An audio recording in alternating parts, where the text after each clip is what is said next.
ఏ విధంగా దాన్ని సాల్వ్ చేయడంలో తెలంగాణ రాష్ట్ర ప్రయోజనాలు కాపాడంలో ముందుపెట్లో ఉన్నారు. అదేవిధంగా గత 2 సంవత్సరాల్లో కూడా ఈ రాష్ట్రంలో వచ్చిన ఏ సమస్య అయినా కూడా హరీష్ అన్న కన్ను దాటిపోదు. ప్రతిదీ అసలు రోజు ఆయన పడుకునే 4-5 గంటలు తప్ప మిగతా సమయం మొత్తం కూడా ఏ సమస్యకు ఏ సొల్యూషన్ ఇవ్వాలనే దాంట్లోనే మొత్తం కూడా కట్టుబడి ఉంటారు. ఇవాళ అనేక సమస్యలు నిన్ననే కాకుండా వరంగల్ జిల్లాలో ఒక ఈ వారంలోనే 3 సార్లు వచ్చారు.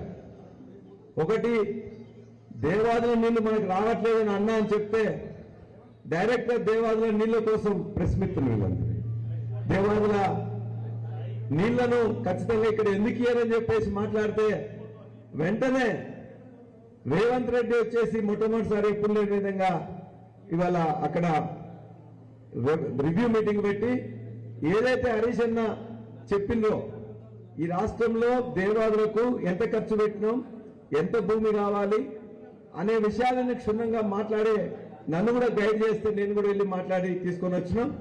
ఆ విధంగా దేవాదుల సమస్య మీద ఇవాళ ప్రభుత్వాన్ని మొద్దు నిద్రపోతున్న ప్రభుత్వాన్ని లేపింది హరీష్ అన్న. అదేవిధంగా తను హెల్త్ మినిస్టర్ గా ఉన్నప్పుడు ఈ రాష్ట్రంలో ఉత్తర తెలంగాణ ఆదిలాబాద్ నుంచి ఖమ్మం వరకు ఉండే అన్ని జిల్లాల్లో కూడా ఆరోగ్య ప్రధానిగా 24 అంతస్తులతో దేశంలో ఇక్కడ లేని విధంగా బ్రహ్మాండమైన సూపర్ స్పెషాలిటీ అన్ని సూపర్ స్పెషాలిటీలతో ఒక హెల్త్ సిటీని నిర్మించడానికని తాను వెంటబడి ఎలక్షన్ కంటే ముందు కంప్లీట్ చేద్దాం అనుకుంటే అది ఎలక్షన్ లో అనేక ఇబ్బందుల వల్ల కంప్లీట్ చేయలేకపోతే దాన్ని కూడా ఇలా ముద్దు నిద్ర అంటే వారు పోయిన తర్వాత అందరూ కూడా మొత్తం కూడా పోతా ఉన్నారు. చివరి సమస్య ఇవాళ మరలా అక్కడ కోచ్ ఫ్యాక్టరీలో సమస్య ఉందని చెప్పేసి అంటే దాన్ని ధర్నా కోసం పోతున్నారు. ఇవాళ భూభారతి గురించి ఇక్కడనే జనగామలో ఎఫ్ఐఆర్ చేయబడి తూతూ మంత్రంగా వాళ్ళు చేస్తే దాని మీద ఖచ్చితంగా ఇక్కడ మాట్లాడదామని చెప్పేసి జనగామ ప్రెస్ మిత్రులు మొత్తం కూడా దీన్ని బయటికి తీసుకొచ్చిండ్రు.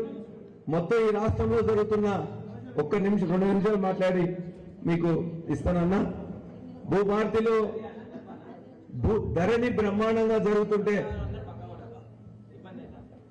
ప్రెస్ మిత్రులు తప్ప మిగతా వాళ్ళు ఎవరు ఉండదో చెప్పినా కానీ నేను ప్రెస్ మిత్రులు తప్ప మిగతా రావాలని ఉండను. మిగతా ప్రెస్ మిత్రులు మాత్రం ఉండాలి. భూభారతి అనేది ధరణికి పేరు మార్చి మాత్రం అదే సాఫ్ట్వేర్ ఉపయోగిస్తూ ఏమాత్రం మార్పులు చేయకుండా ఇంతవరకు ఏమి కూడా దానిలో కూడా ఏమి చేయలేదు. ఆ భూభారతి పేరు మీద ఇవాళ ఏదో చేస్తామని చెప్పేసి ధరణిని బంగాళాఖాతం వేసి చెప్పేసి అహంకార మాటలు మాట్లాడుతున్నారు రెవెన్యూ మంత్రి, అదేవిధంగా ముఖ్యమంత్రి. చిన్న సమస్య, అరే బాబు దండం పెడుతున్నా మీరు మాట్లాడకండి. అడ్డం ఉంటే వస్తారు కొద్దిగా. సమస్య ఏమైందంటే ఇక్కడ మనం ఇలా స్లాట్ బుకింగ్ అప్పుడు ఎన్ని పైసలు కట్టాలని చెప్పేసి తెలియజేస్తే ఆ పైసలు కట్టిన తర్వాతనే ఆ ఎంఆర్ఓ దగ్గరికి వస్తే ఆ ఎంఆర్ఓ పైసలు ముట్టినాయా లేదని చెప్పేసి సంతకం చేయాలి. కానీ ఇవాళ మీ సేవ నిర్వాహకులు స్లాట్ బుకింగ్ చేసేవాళ్ళు ఇద్దరు కలిసి అధికారులతో కుమ్మక్కాయి ఇవాళ ₹1,00,000 రిజిస్ట్రేషన్ ఫీజు కట్టాలంటే ఒక ₹1,000 మాత్రమే కట్టి 99,000 కట్టకుండా మొత్తం రిజిస్ట్రేషన్స్ గత 2 సంవత్సరాలుగా జరుగుతూ ఉన్నాయి. దీని గురించి మొదటి ఇక్కడ కంప్లైంట్ చేస్తే నేను కూడా పరిశీలించినాం. ఏదో తూతూ మంత్రంగా ఒక ఎఫ్ఐఆర్ నమోదు చేసిండ్రు. ఇక్కడున్న ఎంఆర్ఓ జనగామ ఎంఆర్ఓ మొట్టమొదటి ఎఫ్ఐఆర్ నమోదు చేసిండు. దీని తర్వాత మనందరం మొత్తుకుంటే ఇక్కడున్న ప్రెస్ అందరూ కూడా గగ్గోలు పెడితే యాదాద్రిలో అదేవిధంగా జనగామలో ఇక్కడే ఎక్కువ జరుగుతున్నాయనే ఉద్దేశంతో ఇక్కడ సిపి దగ్గర కొంతమంది మీ సేవా నిర్వాహకులు కొంతమంది బ్రోకర్లు మాత్రం అరెస్ట్ చేసి ఇవాళ రైతులు ఎవరైతే ఉన్నారో ఆ రైతులకు వీళ్ళు నోటీసులు ఇచ్చిండ్రు. ఏమని ₹1,00,000 కట్టేది మీరు ₹1,000 కట్టిండ్రు, మిగతా 99,000 కట్టాలని. కానీ ఆ రైతులు ₹1,00,000 కట్టిండ్రు.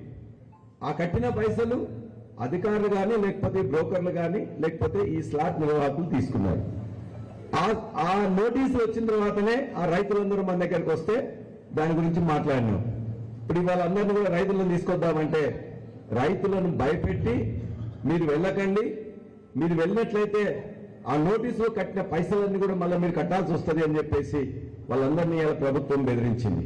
హరీష్ అన్న ఇక్కడికి వస్తుందని చెప్పి తెలిస్తే ఎవరైతే ఇక్కడ రెండే అంశాలు, అసలు స్లాట్ బుకింగ్ అప్పుడు ఫుల్ డబ్బులు లేకుండా ఎంఆర్ఓ దగ్గరికి ఎట్లా వస్తుంది, ఎంఆర్ఓ అక్కడ 1000 రూపాయలు మాత్రమే కట్టిండ్రు అని చెప్పేసి ఖచ్చితంగా ఆ యొక్క రిజిస్ట్రేషన్ డీడ్లోనే ఉన్నది.